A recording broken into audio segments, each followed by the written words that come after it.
Desatenção, impulsividade e agitação. Esses são os sintomas do TDAH, transtorno de déficit de atenção e hiperatividade. Se não for tratada, a doença pode trazer prejuízos na aprendizagem e nas relações sociais, tanto na infância quanto na vida adulta. No ponto de vista de hoje, falamos sobre as causas, efeitos e tratamentos do transtorno. O neurologista José Alexandre Bastos destaca a importância do diagnóstico precoce.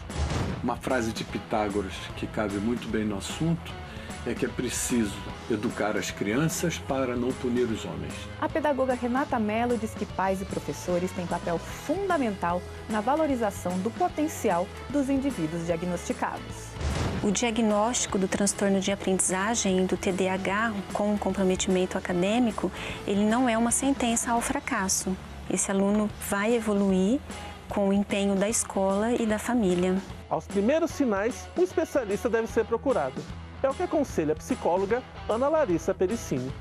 A avaliação diagnóstica para o TDAH ela é imprescindível, mas frente aos sintomas já manifestados pela criança, é muito importante que os pais já busquem um profissional da área de saúde mental para que possa trabalhar essa criança para fazer uma prevenção de outros problemas psiquiátricos.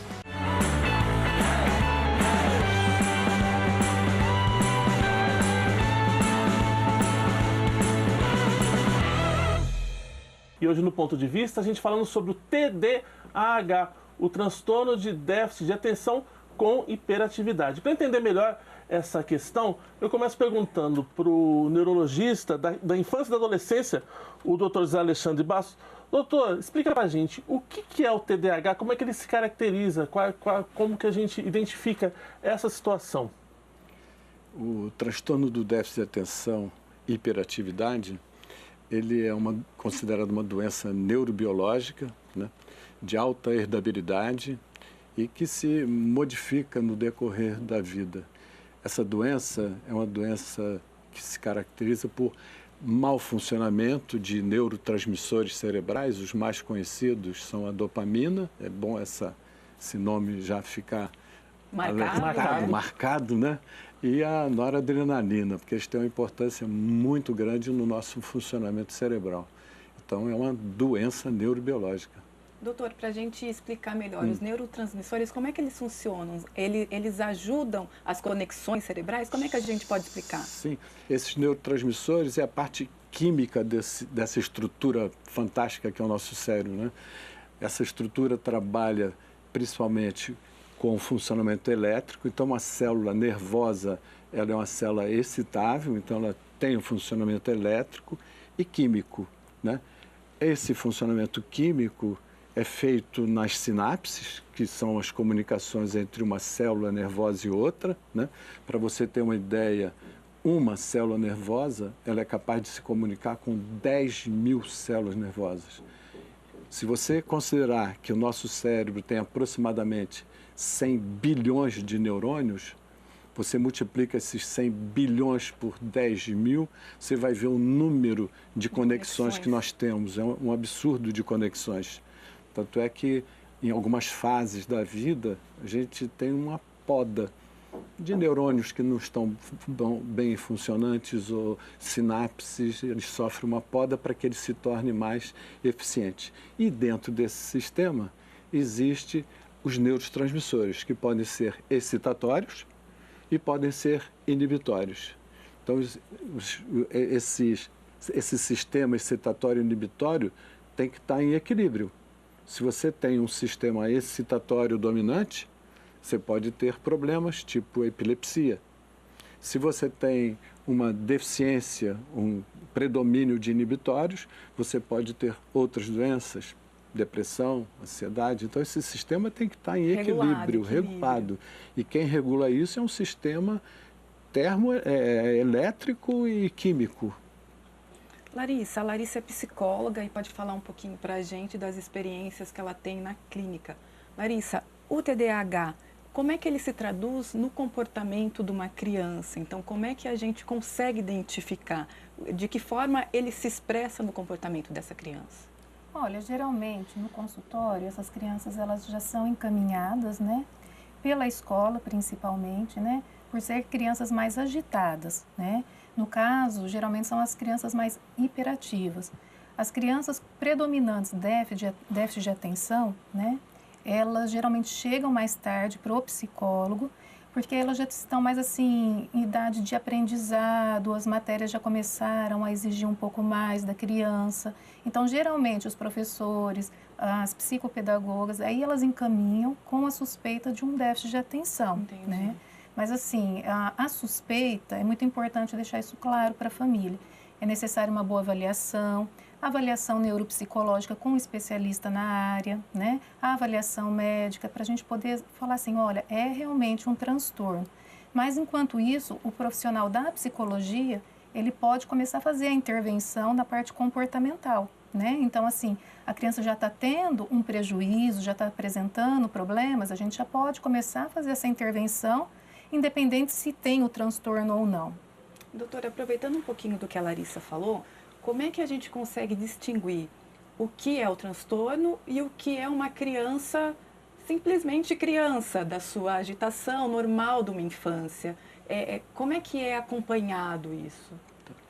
Esse é um dos grandes dilemas dentro de uma doença que a gente pode chamar do transtorno do déficit de atenção, com ou sem a hiperatividade, né? Não é obrigatória a hiperatividade, né? Então, existem formas que são até, ao contrário, são, às vezes, meninas muito desatentas e muito quietas, né? Então, a maneira de se caracterizar a doença, primeiro, é o tipo de queixa. O que leva uma família ao consultório? Estou aqui porque o meu filho é insuportável. Meu filho está dando problemas de comportamento, é muito agitado. Ontem subiu na mesa da professora.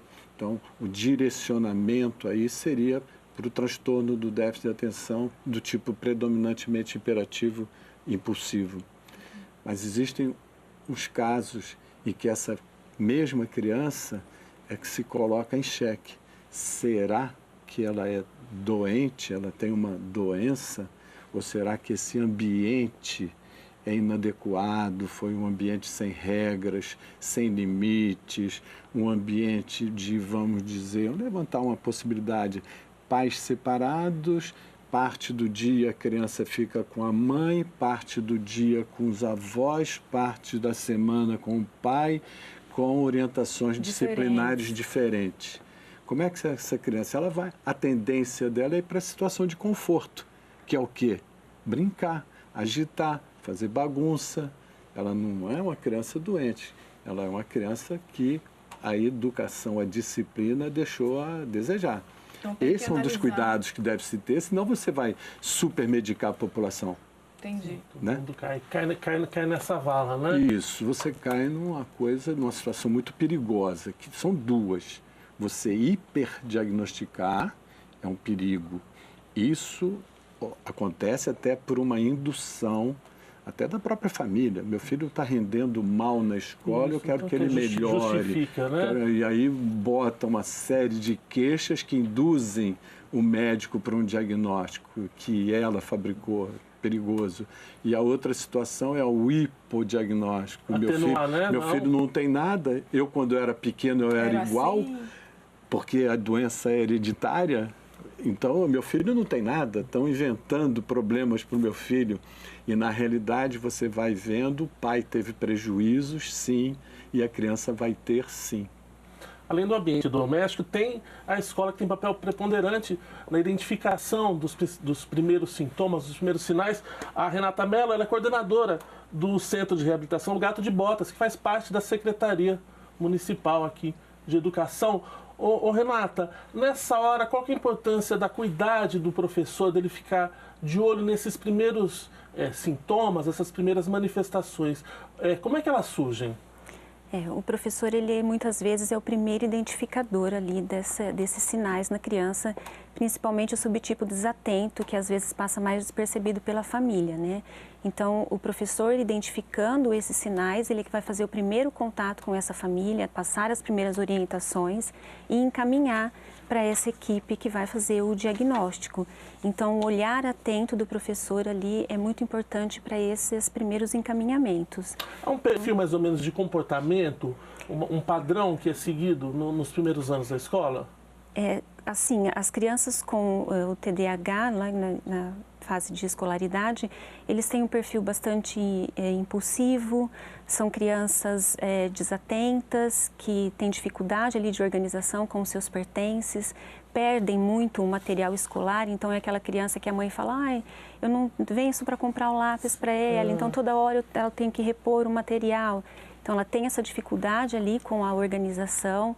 Ela é uma criança que se envolve muito em conflitos na escola, muitas vezes esses conflitos não lhe dizem respeito, elas se envolvem ali com as outras crianças e também ela está, por essa desatenção, né, na sala e essa agitação de levantar-se a todo momento, de estar circulando ali pela sala, ela se envolve pouco com o conteúdo, né, que está sendo tratado em sala de aula.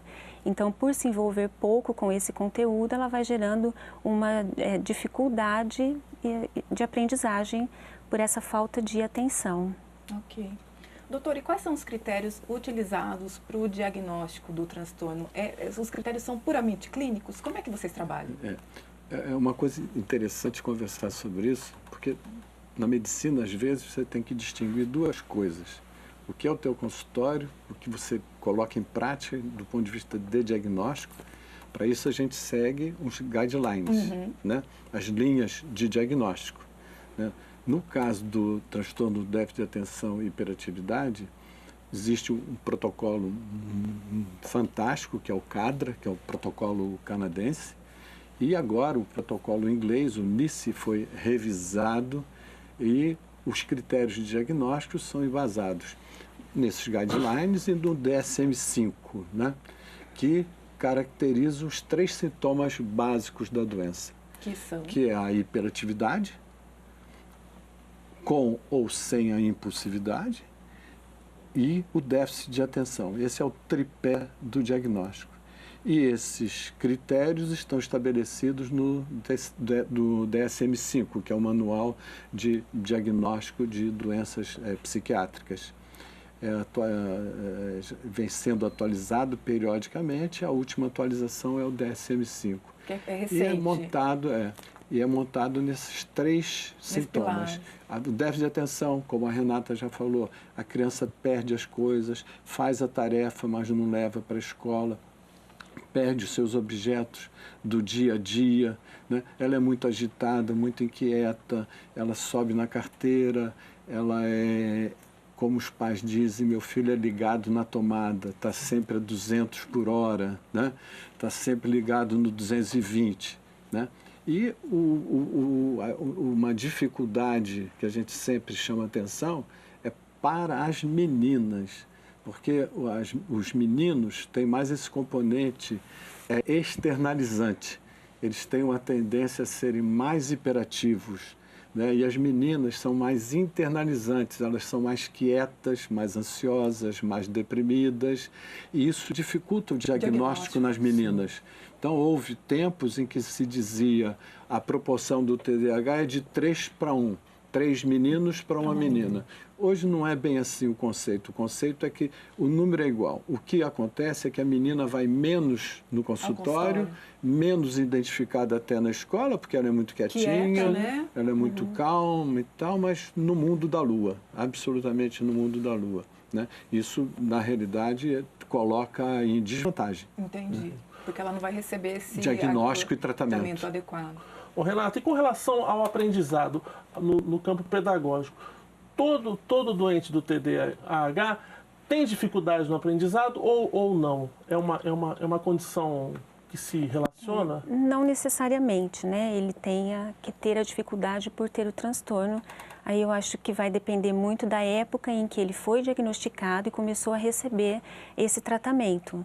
Então, como ele tem essa desatenção e ele vai se envolver pouco ali com o conteúdo, a tendência é que ele vá entrando com uma dificuldade de aprendizagem por, né, essa defasagem que ele vai carregar do dia a dia e um ano após o outro. Se é uma criança diagnosticada tardiamente, que demorou a receber os atendimentos, então, sim, ele entra para o índice aí de dificuldade de aprendizagem. Aí costuma ser mais na escrita, na leitura ou é indiferente? Na leitura e escrita, né? Ali de uma forma geral, né, doutor? Até por complementar. pedir permissão para tentar dar o enfocado, que é um assunto que eu acho que deve ser muito reforçado, né? Eu digo assim, quando um pai e uma mãe chegam num consultório do neurologista, da psicóloga ou da psicopedagoga, dizendo: meu filho é muito agitado, muito inquieto, ou muito desatento, e o profissional fica só nisso, a chance dele errar é entre 40% e 44%. Por outro lado, chega uma criança no consultório e os pais dizem: eu estou aqui porque o meu filho não lê bem, não escreve bem, ele troca letras, TD, PB, CG, ele lê de soquinho, não interpreta, e o médico foca só no aspecto do aprendizado. Ele vai errar em 40% a 44%. Por quê? Porque existem as co-ocorrências, né? O TDAH associado em cerca de 40% com transtornos específicos de aprendizado de leitura e escrita, e vice-versa, tá certo? Quando o TDAH é a queixa principal, o problema da leitura e escrita, e não vamos esquecer a matemática, a descalculia, que é muito comum também. Os profissionais se preocupam, é uma tradição, acho que em geral, todo mundo se preocupa com leitura escrita, e a matemática é muito difícil. É difícil mesmo, então deixa isso assim. Isso é só para o Einstein, não é por aí. Ela tem que ser investigada, porque ela incide com a mesma prevalência e não é diagnosticada e não é tratada. É um fator complicador o não diagnóstico. Larissa, nesses ambientes todos, em casa, na escola, a criança pode, até que se descubra que se chegue ao diagnóstico, essa criança ela pode ser punida por seus comportamentos? O que acontece em geral antes do diagnóstico? E uma outra coisa, comparação com irmãos, com outras crianças da mesma idade, pode ser negativo? Apelidos taxativos, vexatórios, né? Você taxar a criança, não, essa criança é a ligada no 220, ou é o pestinha. Como é que isso funciona para a criança? Eu acho que assim, a primeira parte, né, quando a gente pensa assim, punição, né? Eu tenho os dois extremos. Lá a gente recebe lá no nosso espaço dois extremos, né? Aquele extremo assim que a criança é altamente punida, sem ter um diagnóstico, né? Acaba gerando um transtorno na família. E algumas crianças que depois que tem os diagnósticos, os pais acreditam assim, então ela não pode ser punida de jeito nenhum, né? E todo mundo tem que entender que ela tem o transtorno, né? E a gente tem que chegar nesse meio termo, né? Porque assim, nós estamos trabalhando o quê? Questões comportamentais, né? Essa criança, ela precisa estar aprendendo com a família a questão dos limites, né? Aonde que pode, o que não pode, né? E para isso existem técnicas apropriadas para a gente poder estar trabalhando com a criança, com o adolescente também, né? Então, como inserir isso de uma maneira saudável? Esse que tem que ser o ponto. Porque eu já tive muitas crianças que os pais acreditavam que depois do diagnóstico, a criança poderia fazer tudo, né? O adolescente poderia fazer tudo e a sociedade tinha que entender, ao ponto de depredar, né? Estragar, até podendo evoluir para um outro tipo de transtorno psiquiátrico, né? E agora, quando a gente pensa, né? Questões assim comparativas, é muito delicado, tanto para o portador de TDAH como para outras crianças, adolescentes, né? O que essa família está exigindo dessa criança, desse adolescente, porque o ponto principal deles tem que ser o quê? A aprendizagem, não a questão da nota. Entendi. Né? Acredito que daí entra mais nessa parte do escolar, né? E então nós trabalhamos muito essa conscientização da família, né? Para poder até mesmo encontrar nesses portadores do transtorno, né, todas as qualidades, reforçar as qualidades, né, achar as áreas de maior interesse também para que essa criança possa desenvolver mais, esse adolescente possa desenvolver mais, e até mesmo na hora que a gente vê, olha, tem prejuízo em determinadas disciplinas, matérias escolares. Eu tento, né, a gente tenta lá pensar aonde que a gente pode despertar o interesse dessa criança, desse adolescente, para ele ver, né, que ele pode sim aprender e aonde aquilo vai ser útil no futuro. Exato. E aí eles começam a olhar, ter um olhar diferente para aquelas disciplinas isoladas. Como é que é feita a abordagem com relação ao entendimento da criança que ela tem essa doença? Como é que é feito? Elas contam já de cara? Como é que se explica isso para a criança que ela tem que passar por isso? Bom, na parte, assim, nós temos várias abordagens teóricas, né, dentro da psicologia. Na terapia cognitiva comportamental, nós fazemos, sim, né, essa parte psicoeducacional, com os pais, com a criança, até mesmo para poder aderir a todos os outros profissionais que muitas vezes a criança vai precisar, né? Então, a medicação, a intervenção da psicopedagoga, às vezes fono, outras atividades ainda que vai precisar. Então, sim, é feita de uma maneira lúdica, com material de apoio, para que esse entendimento seja feito. Tá certo. Vamos fazer um intervalinho, Matheus? Vamos sim. A gente vai para um breve intervalo e a gente volta já já com o ponto de vista. Não saia daí.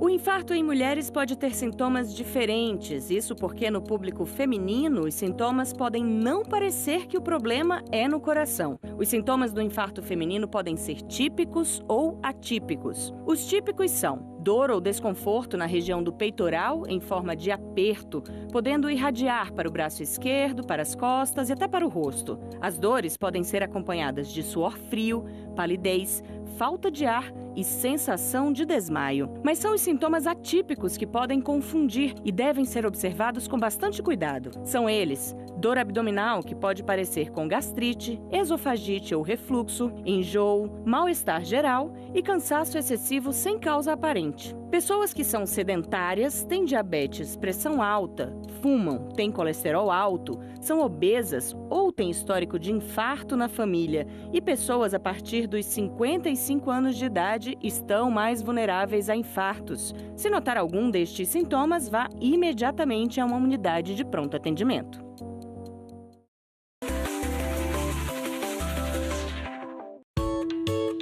Quanto mais mochilas se fecham, mais oportunidades se abrem para todos. Sua colaboração não financia só mais um caderno. Quando você doa, dá a chance para milhares de crianças e adolescentes continuarem estudando. Colabore e veja como você constrói essa história. lbv.org/nota 10. Proteger a infância é acreditar no futuro.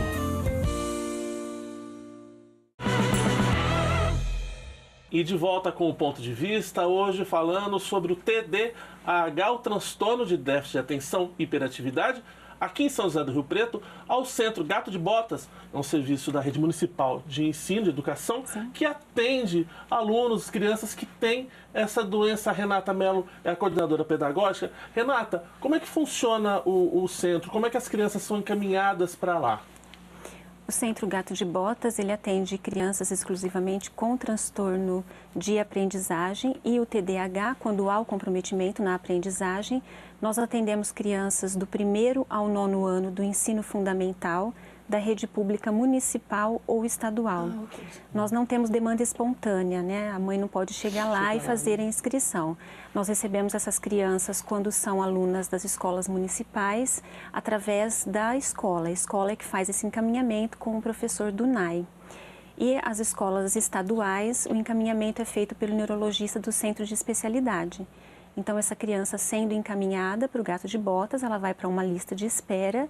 E aí, chegando a sua vez, ela passa por uma avaliação interdisciplinar e, sendo público-alvo do nosso atendimento, ela começa a frequentar atendimentos de uma vez por semana no contraturno escolar, onde ela vai receber a intervenção de um professor especialista e um educador físico. E os casos de TDAH também são acompanhados pelo Dr. José Alexandre na parte da neurologia, né, o acompanhamento medicamentoso ou não, quando a gente vai só acompanhando a evolução dessa criança. Então, o Dr. José Alexandre também faz esse acompanhamento conosco. Renata, tem uma idade mais prevalente lá entre os frequentadores do Centro Gato de Botas? Olha, hoje nós estamos com 91 alunos em atendimento. O meu mais novo tem 8 anos e o mais velho tem 16. Porém, a idade entre 10 e 12 anos são o nosso maior público hoje. Hoje é o nosso maior público. Larissa, a gente falou um pouquinho aqui da questão pedagógica e quando a gente vai para as relações sociais, para as relações afetivas, O comportamento impulsivo dessas crianças, em algum momento, pode gerar algum tipo de afastamento de outros coleguinhas? Como é que ela é vista e como é que vocês trabalham isso com a criança? É muito comum, sim, afetar essa parte, né, social, das relações afetivas. Tanto é que, sim, lá no espaço a gente está tentando dividir, né, por períodos da vida, né? Então, assim, eu tenho até me dedicado lá no espaço a adolescentes e adultos por causa das relações afetivas, relações sociais, e tem a outra psicóloga, a Laís, que tem ficado mais com a parte infantil, né? E para conseguir trabalhar com a criança em especial, a gente tem que fazer os treinos parentais, que é trabalhar com o pai, com a mãe, porque essas crianças geralmente, por ser mesmo muito impulsivas, né, elas acabam, às vezes, fazendo brincadeiras que outras crianças não gostam, né, elas, né, a impulsividade, assim, ela age sem pensar, né, então, às vezes, acaba machucando, né, então, assim, é bem delicada essa situação, porque a gente tem que ensinar a criança a ter o freio, e para isso precisa muito da ajuda do pai, né? Já os adolescentes e os adultos, né? O adolescente já está migrando para aprender a ter sozinho esse freio, né? Já está ali entre a ajuda dos pais e conseguir fazer isso sozinho. E o adulto já tem que, né? A gente já espera que consiga fazer isso sozinho, só que o portador de TDAH muitas vezes não consegue também, né? E até mesmo se a criança ela não é trabalhada isso, né, com a equipe toda multidisciplinar de profissionais, acaba vindo a prevalência de comorbidades, ou seja, outros transtornos psiquiátricos, porque vai tendo cada vez mais prejuízo, e aí vem uma depressão e outros transtornos mais. Tanto é que quando já chega na adolescência, é muito comum eu receber adolescentes lá com queixas de um outro transtorno, um exemplo, transtorno obsessivo compulsivo. E aí, na hora que eu começo a trabalhar, fazer uma avaliação, a trabalhar, vem a suspeita de ter, às vezes, até um transtorno de déficit de atenção, né? Ou o TDAH mesmo, misto. E aí é onde eu peço a avaliação para poder me ajudar a ver se já tem esse transtorno. E muitos têm o transtorno que não foi diagnosticado. Antes. Isso. Doutor Zé Alexandre, que é neurologista da criança e adolescente, a gente estava falando no bloco anterior das causas físicas, de como o corpo reage. E os fatores externos, por exemplo, a internet, como é que ela pode agravar esse transtorno? É uma colocação bem atual, né? Onde é que a internet entra no assunto TDAH? Cada vez mais temos que estudar mais essa relação da criança com a internet. E a gente está começando, na realidade, a engatinhar no assunto, né? Eu sou da geração jurássica da internet, né? O meu neto nativo da internet, então eu e ele temos um vácuo aí absurdo, né? Então o que acontece? A gente vai ter que dividir, na minha opinião, por faixa etária, né? Quanto uma criança de 0 a 3 anos vai poder ter acesso a mídias, quanto de televisão ela pode assistir, quanto de tablet, quanto de smartphone, o que ela vai assistir, se ela vai assistir Galinha Pitadinha, se ela vai fazer jogo de matar soldadinho, né? E isso aí vai avançando pela idade, né? O quanto uma criança em idade escolar vai poder sacrificar o seu tempo de estudo e vice-versa para ficar na mídia, né? E o adolescente, né? O quanto a gente vê hoje, o adolescente, dificilmente você vai ter algum adolescente que não esteja com o seu smartphone na mão. O quanto ele está se dedicando a isso. Existe hoje até uma terminologia, que estava se usando muito o termo, adição à internet. E a visão está um pouquinho mudada. Se usa uma sigla chamada PIL. PIL é uso problemático da internet. Adição à internet, deixar um pouquinho de lado, porque a adição a gente vai considerar substâncias. E a internet não é uma substância, entendeu? Ela promove alterações em substâncias que foram conversadas aqui já, dopamina, noradrenalina, quando aquele menininho está lá jogando, o mecanismo de gratificação cerebral dele está cheio de dopamina, noradrenalina, de repente vem um adulto, tira o celular da mão, é o caos para ele. Ele entra no estresse tóxico, ele grita, se joga, volta, quebra, né? O celular e vira uma verdadeira confusão. Então, isso é que nós nós adultos temos que aprender como lidar com essa situação relativamente nova, né? E o senhor tem acompanhado experiências talvez positivas de uso desses meios sociais, dessas internets, para atingir no tratamento dessas crianças? O neurologista, ele adora a palavra déficit. É déficit de atenção, é déficit cognitivo, é déficit motor, né? Fica meio reverberando na nossa cabeça. E a gente esquece, às vezes, de falar o que a Larissa deu já uma passagem boa, que é a gente tem que olhar o lado bom das coisas, né? Se a gente, por exemplo, no TDAH hiperativo, se você canalizar essa hiperatividade para um esporte, ele pode ser um sucesso, né? Se essa menina que pula tanto se transformar numa bailarina, vai ser fantástico para ela, né? Então, a gente perceber o que a criança tem de mais habilidade e investir nessa habilidade, né? E os déficits, tudo bem, a gente vai administrando, mas vamos incentivar esse lado bom da criança. Eu vi uma vez um documentário muito legal. Eu não sou bom nisso, mas eu sou bom naquilo. Isso. É muito Exatamente. bom, porque você tem que olhar o lado bom, o lado habilidoso da criança. E a internet, ela tem os prós também, não são só contras. Ela vai servir para o garoto fazer pesquisa das suas tarefas, ela vai ter o seu jogo que vai treinar a sua habilidade, ela vai ter muitas coisas que podem ser aproveitadas, não é só o lado ruim, tem um lado bom também. Eu acho que só para acrescentar, né, assim, que os pais precisam ter bastante atenção, né, em relação, porque muitas vezes eles esquecem que o celular é uma internet, né, porque quando às vezes eu questiono, hoje eu já falo assim, ó, o celular é internet, então me explica o uso deles, porque eles pensam só no computador, no notebook, né, e o maior problema que eu tenho tido com os adolescentes, né, e não só os portadores de TDAH, mas em especial eles por causa dessa dificuldade do freio, né, é a questão com os nudes, a parte de sexualidade mesmo, a questão dos nudes, a questão da pornografia, a questão, eles batem foto deles mesmos e mandam sem pensar, ou faz isso do colega. Então, a internet nesse aspecto, né, eu tenho que trabalhar muito bem isso, os pais têm que ajudar supervisionando muito bem, né, porque saber fazer o bom uso, né. Então, assim, é recorrente, né, os problemas que eu acompanho os adolescentes, né, a escola muitas vezes traz, porque muitas vezes acontece naquele ambiente, foto da coleguinha, mandei nudes para a coleguinha, né, e aí eles começam a entrar nesse mundo, né, e como vicia, né, então vamos chamar assim, eles acabam tendo um problema maior ainda, também desenvolvendo outros transtornos. Então, é bem problemático se fizer um mau uso. É a dificuldade que eles têm, né, de inibir os comportamentos inadequados. Isso. E aí vão se envolvendo nessas situações. O TDAH, há algum tempo atrás, até se propôs mudar a terminologia. O TDAH tem uma história, né? Começa lá em 1902 e o pessoal acha que é um problema novo. É novo, né? George Still, um pediatra inglês, descreveu pela primeira vez um grupo de crianças com esse perfil, agitadas, desatentas.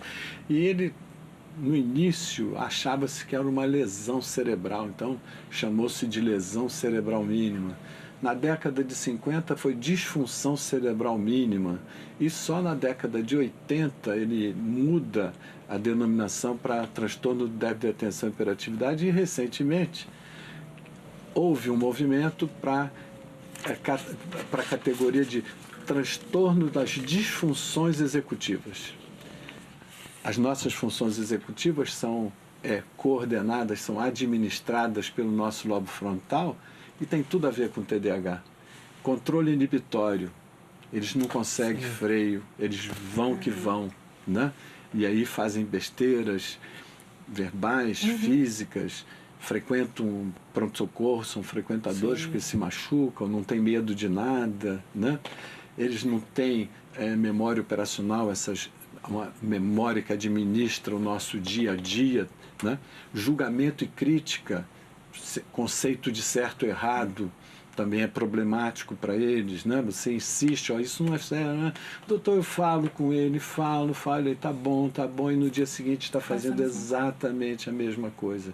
Isso leva aos pais um conflito familiar, né? E na escola também, né? Na escola essa impulsividade, esse falta de controle, né, inibitório, leva a uma dificuldade porque eles muitas vezes não esperam que o professor termine a explicação. Sim. Então eles já se adiantam na resposta, eles já se adiantam para fazer, e aí quando o professor termina aquela comanda, não era o que ele tinha que ter feito, né? E aí ele já fez e não deu certo. Então ele vai se prejudicando com essa ação precipitada. Quais são as outras dificuldades pedagógicas, Renata, que o professor enfrenta com esse tipo de aluno? O professor ali, ele é responsável por todas as adequações escolares que essa criança vai precisar. Então, em sala de aula, a orientação à família e também nos demais espaços livres da escola, no horário de recreio, ali com o funcionário. Então, essas adequações todas o professor vai prover. Ele precisa estar atento a essa criança a todo momento, então o professor sempre tem esses alunos com TDAH, né, ou as crianças com dificuldade de aprendizagem mesmo, sempre próximos a ele. Então ele precisa monitorar o tempo todo o que essa criança está fazendo, então garantir que ela está copiando a ordem da tarefa, fazer perguntas claras e diretas para ver se ele está compreendendo aquilo que está sendo tratado em sala de aula. Estabelecer prioridades, porque normalmente esse aluno não consegue cumprir todas as atividades do dia. Então, o professor tem que estabelecer qual é a prioridade de executar com aquele aluno. E já programar as atividades que requerem um maior esforço mental da criança para o início do período letivo, para que quando ele ainda está mais atento. Combinar sinais, por exemplo, com essa criança de quando ele precisa prestar atenção naquilo que você vai falar. Então, o professor passa pela carteira dele, dá um toque no ombro, bate na mesa e ele já sabe que aquela hora ele tem que se atentar ao que o professor vai falar. Sempre trazer essa família também para essa parceria, porque o que o professor vai mandar para casa é uma continuidade daquilo que ele vem trabalhando. Então, a família tem que cuidar para que essa criança tenha um momento em casa dessa extensão da escola, né? A tarefa que ele mandou, e sempre ressaltar aquilo que ele faz de bom, né? Para usar aquilo que ele é capaz de fazer e conquistar aquilo que ele ainda não é capaz de fazer. Porque essa criança está o tempo todo fazendo o melhor que ela é capaz de fazer sozinha. Então a gente tem sempre que valorizar esse ganho diário que ela vai apresentando, né? Larissa, a família precisa estar completamente afinada com a escola, né? Porque essa criança vai chegar em casa, fazer um dever de casa, tarefa. E aí precisa estar alinhado para não virar um momento de conflito ali, né? Sim, né? Hoje é muito comum nós assim observarmos pais que querem terceirizar a educação dos filhos, para os professores, para a escola, para a internet, para os profissionais, né? E não tem como, né? Os pais precisam estar presentes na parte educacional dos filhos, né? No caso, para fazer esse bom trabalho com a escola, os pais precisam estar frequentando a escola, conversando, né, com coordenação, psicopedagoga, né, marcar reunião com o professor. Muitas vezes, mesmo que já passou a etapa da agenda, né, mas ainda assim continuar esse trabalho da agenda com a escola, porque até para nós, na área da psicologia, aquela agenda ajuda muito, né? A gente sabe o comportamento da criança, o que está acontecendo, né? A rotina que ela tem ali, né? Porque muitas vezes a gente sabe que é difícil para o professor marcar muitas reuniões, porque são muitas crianças numa sala só. Então, essa agenda já ajuda nós ali no contexto clínico, né? Mas se os pais não tiverem aquele tempo de sentar, olhar caderno, fazer atividade junto com a criança. E outra coisa, muito personalizado. Como eu vou colocar essa criança para fazer uma tarefa em casa? Eu preciso primeiro conhecer o temperamento dessa criança, entender a estrutura familiar, para daí poder falar assim, olha, a melhor maneira vai ser essa. Eu já tive casos que a mãe fazia da seguinte maneira, olha, você vai fazer um pouquinho, agora vai bater bola. Já deu mais 15 minutos, senta aqui um pouquinho, vamos fazer mais um pouco. Ó, agora deu mais 30 minutos, vai ao banheiro, senta de novo. Então, fazia dessa maneira e conseguia fazer com que a criança estudasse, fizesse as tarefas, né? Mas é uma questão que tem que estar mais próxima. E aí vai depender muito, né, do grau do transtorno que essa criança apresenta. Algumas vão precisar de muito mais atenção e outras menos, mas vai ter que ter atenção. Renata, e com relação à avaliação, como é que ela é feita? Ela é individualizada? É uma avaliação geral, caso a caso? Como é que vocês trabalham na sala de aula? O professor, ele prioriza o que a criança tem, já consegue fazer, né? Então, ali a avaliação, ela é sempre, o olhar do professor é para aquele crescimento individual. Então, ela vai fazer a avaliação junto com os demais colegas, porém, aquilo que o professor vai cobrar, há uma adaptação. Então, nas mesmas questões, mas o que ele já pode fazer, o que ele vai fazer. Então, um exemplo, uma prova que para as crianças é de múltipla escolha, tem até 5 alternativas. Para a criança com TDAH ou com a dificuldade de aprendizagem, o professor coloca até 3 alternativas, né? E mais claras, em que não tenha muita pegadinha para ele conseguir. Procurar um lugar para fazer a prova que tenha menos distrativos, né? Então evitar, por exemplo, deixar essa criança perto de uma porta de passagem, que tem fluxo grande de crianças. E se ele desejar, ele pode fazer essa avaliação num outro ambiente da escola mais tranquilo.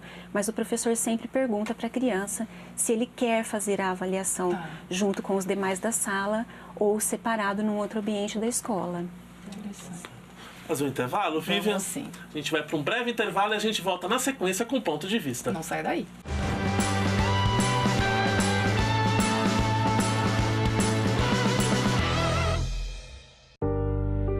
Ninguém da família pensava que a Deide iria levar a nossa filha.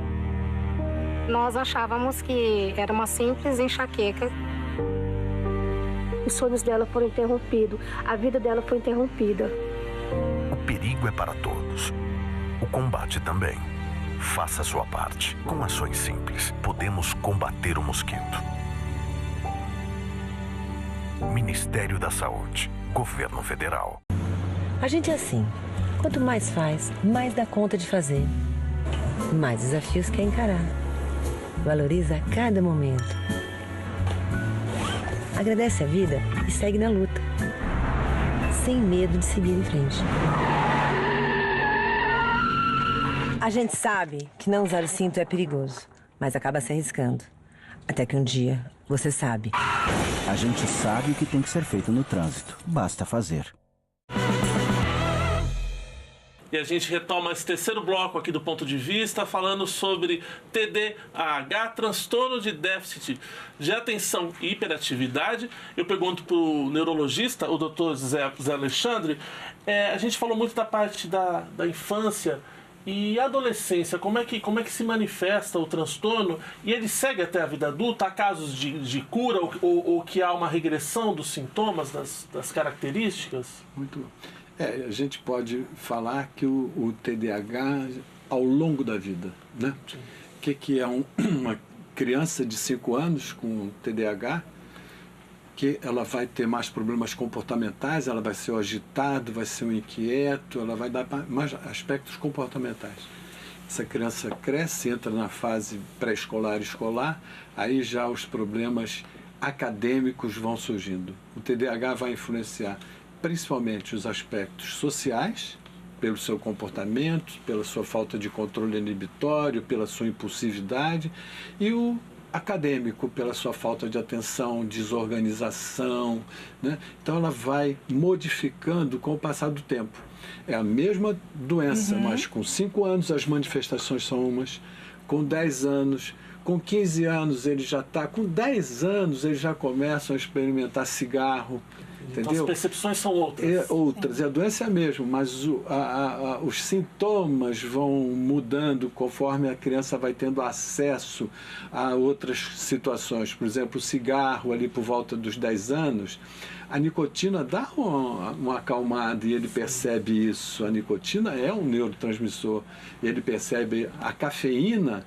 É um psicoestimulante, ele começa a tomar muito café, começa a fumar, e ele vai para os 15 anos, começa a fazer uso de álcool, começa a experimentar drogas, e aí pode entrar em drogas ilícitas, principalmente se no bairro que ele mora é um bairro de periferia, com uma boca de fumo, ele já é uma criança adolescente que aumenta o risco, né? E depois, na vida adulta, sim, o TDAH ele pode permanecer ao longo da vida. Entre a idade de 5 e 17 anos, a prevalência gira em redor de 5%. uma meta-análise feita por um grupo muito grande, inclusive 2 brasileiros, aponta a prevalência de 5,29 nessa idade. Nessa idade. 5 a 17 anos. E nos adultos isso cai pela metade, 2,5%. Quer dizer, 2,5% desses adultos que tinham TDAH, eles vão continuar tendo TDAH e, dependendo dos seus prejuízos, que eu acho que é a palavra boa para se tratar, é quando a pessoa tem prejuízo. Eles vão precisar do tratamento, né? É muito importante, eu já atendi, a adesão ao tratamento não é muito grande. Então, às vezes, a gente viu uma criança que abandonou o tratamento e volta ao consultório, assim, ó, eu vou ser despedido, o menino era torneiro mecânico, eu vou ser despedido porque eu estraguei 2 peças, porque eu não consigo prestar atenção. E para ser torneiro mecânico você tem que ter um foco muito grande, né? Não é só cirurgião que precisa ter foco, o torneiro mecânico também. E aí ele estava perdendo o emprego dele e voltou novamente ao tratamento. Isso não é raro acontecer. Renata, e quando a gente fala da vida acadêmica, da vida escolar de adolescentes e adultos, há mais chance desse adolescente, desse adulto com TDAH, de evasão escolar, do abandono escolar? Como é que vocês veem essa questão? Sim, há um risco maior, né? Esse adolescente ele já vem de um histórico de fracassos muito grande, principalmente quando ele não é acompanhado, ele não é tratado. Então, ele tende a desistir com mais facilidade. Até porque, enquanto ele estava até o 5º ano, ele tinha um professor por 5 horas. Então, o professor ali tinha um maior contato, por um tempo maior, e as adaptações eram mais tranquilas. Já no ensino fundamental 2, ele vai ter até 6 professores que ficam com ele uma faixa de 50 minutos e que é tudo muito rápido, o giro ali é muito rápido. E que ele vai precisar de mais ajuda. Então, talvez um colega que seja seu tutor, o professor permitir que ele grave ali a aula, então os recursos que ele vai precisar são maiores. Essa dificuldade interpessoal, até por se envolverem muitas vezes em conflitos ou o contrário, né, se isolar ali do grupo para que ninguém perceba que ele tenha talvez essa dificuldade, gera aí uma dificuldade de relacionamento interpessoal ali com os pares. E esse histórico mesmo dele de fracasso é que levam a maior desistir com mais facilidade. E costuma ter um histórico de bullying também, Larissa, ligado à questão escolar? Sim, né? Dependendo como manifesta os sintomas, é muito comum vir a questão do bullying, né? E entre outras questões também, se essa criança ou esse adolescente precisa tomar medicação também no horário escolar, se ele precisa ser retirado da sala de aula para fazer algum outro tipo de intervenção. Então, se os profissionais não acabam fazendo um bom trabalho com as outras crianças, com os outros adolescentes, já começa a vir um outro problema. E também, muitas vezes, o adolescente, né, ele tem a resistência a ir para o consultório, fazer um trabalho com nós psicólogos, porque ainda, muitas vezes, pensa naquele estigma, o que meus amigos vão pensar, eu sou louco, né? Então, tem essa outra problemática. E acrescentando no adolescente e no adulto, né, que até é um estudo que eu tenho tentado fazer, buscando na literatura, né, que é a questão da vivência afetiva e sexual desses pacientes, né? Por quê? A questão da hipersexualidade é muito forte neles, né? E no caso dos adultos, né, os problemas conjugais também é muito frequente. Então, muitas separações, brigas, né? E na adolescência é muito comum que a menina engravidar precocemente, né? Riscos hoje das ISTs, das STs. Então, assim, é todo devido a essa questão dessa ausência do controle do impulso, desse freio, da gente trabalhar todas essas áreas envolvidas com esse adolescente e com esse adulto. E aí a família, o papel da família é fundamental para entender essas mudanças de fase, né? E a família estendida, como é que faz nessa hora? Os amigos, o círculo de amizades. Como lidar com uma pessoa que tem isso e não é seu parente direto, esse tipo de coisa? Olha, vai depender muito da intimidade que tem, né? Porque, assim, até que ponto que eu exponho, né? Essas dificuldades, esses problemas. Mas quando tem essa intimidade, né? É onde que os amigos, assim, em primeiro lugar, pode ter uma escuta ativa, né? Mas eles vão ter um limite, porque, assim, o conhecimento mesmo vai vir do profissional. Porque senão começa, aí vir um outro problema que a gente tem, né? Que é pegar a receita do amigo para um remédio, né? Pegar a caixinha do outro, olha, toma isso, que isso vai te fazer bem. E, na verdade, vai ocasionar outros problemas. Doutor, falando em remédio, medicamento, em geral, qual que é o tratamento para o TDAH? Quais casos a medicação é indicada e qual que é o medicamento hoje mais usado? O TDAH ele deve ser abordado de uma forma interdisciplinar. O principal tratamento seria a interdisciplinaridade. Eu sempre brinco e digo assim, eu não tenho uma pílula mágica que vai resolver tudo, né? Então, depois de dado o diagnóstico, o primeiro fator é a idade. Então, o protocolo de NICE, que é o protocolo em inglês, foi recém-revisado, ele orienta que crianças abaixo de 5 anos, de preferência, façam intervenção com a terapia cognitivo-comportamental e orientação parental. Essas crianças pequenas. Raramente você vai usar o remédio. Raramente não quer dizer nunca, mas não é o foco principal, logo o medicamento. Após os 5 anos, você tem medicamentos que são já consagrados, que são medicamentos psicoestimulantes e não estimulantes. Os psicoestimulantes, nós temos poucos fármacos disponíveis.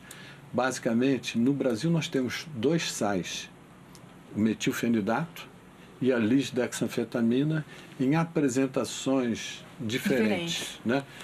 Curta ação, média ação e longa ação. E aí você vai individualizar o tratamento conforme as demandas de cada um. Então, se eu tenho um adolescente que eu preciso que ele fique focado muito tempo, eu deveria usar um medicamento de longa ação, de ação prolongada.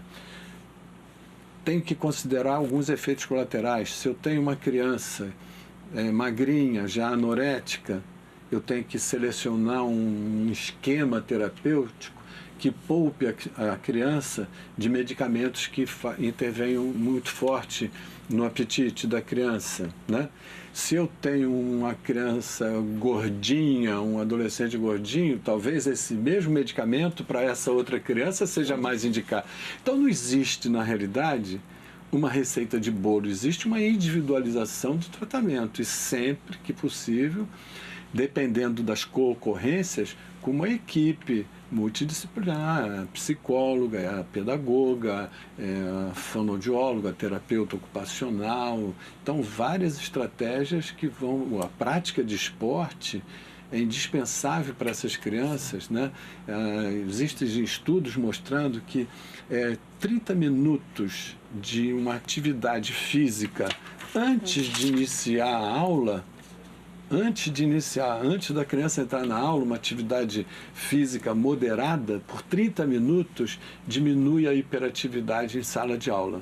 Não a atenção, mas a hiperatividade, ela melhora. Então, nós, na realidade, estamos avançando, ainda temos muito que aprender com o transtorno, que é de alta complexidade, as concorrências são muito frequentes, a criança não tratada hoje pode ser o adulto problemático amanhã com as concorrências, ansiedade, depressão, transtorno de humor bipolar, surto psicótico. Então a gente está trabalhando numa coisa que eu disse assim, olha, o TDAH parece que é o núcleo do universo com vários satélites rondando isso aí e a gente ainda tem que aprender muito.